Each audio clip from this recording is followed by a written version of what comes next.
Every financial story teaches something. Today's story begins with Marcus Webb. Marcus had no idea someone else was already using his identity. He was living an ordinary life, working, paying his bills, planning his future.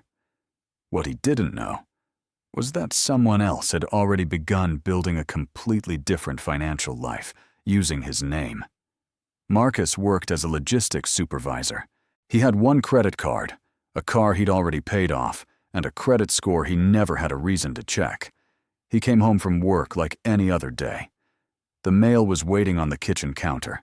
He almost tossed the envelope out with the flyers, until he noticed it was a bill. From an electronics store. For an account he'd never opened. Marcus did what most people do. He assumed it was a mistake. Someone probably typed the wrong name. He set the letter aside and went on with his day. A few weeks later, he went to a dealership to finance a car. He was denied. No clear explanation, just a credit score that, according to the salesperson, didn't add up. That's when Marcus requested his full credit report for the first time in years. And that's worth remembering. Every American has the legal right to free credit reports through annualcreditreport.com, the only site federally authorized for this. No cost, no middleman, and it's the first place any sign of fraud shows up. When the report opened on the screen, Marcus found 3 accounts he'd never opened. Together, they added up to more than $7,000 in debt that wasn't his. How does someone open credit using another person's name? According to the Federal Trade Commission, new account fraud is now the fastest growing category of identity theft in the country. More than 500,000 people reported it in just the first 3 quarters of 2025. In most cases, a criminal doesn't need much.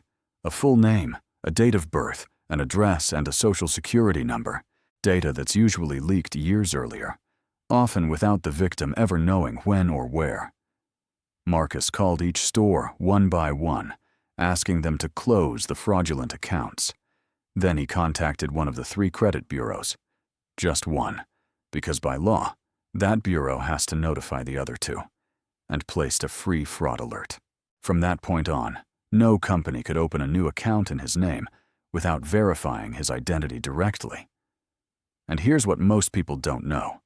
In most states, victims of identity theft aren't responsible for the debt on a fraudulent account. And under federal law, even when an existing card is misused, a victim's liability is capped at $50. Marcus didn't pay a cent of the $7,000. He filed his case at identitytheft.gov, the official federal government site.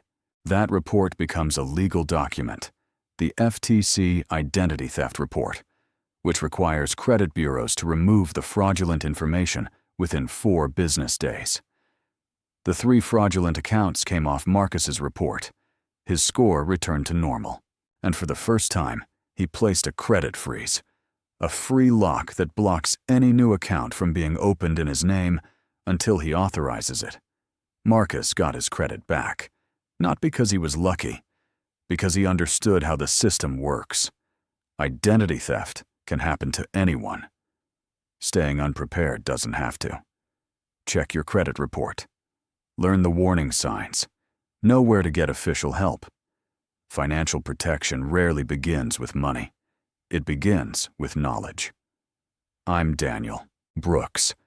This is American Financial Stories. Knowledge is your first line of financial protection.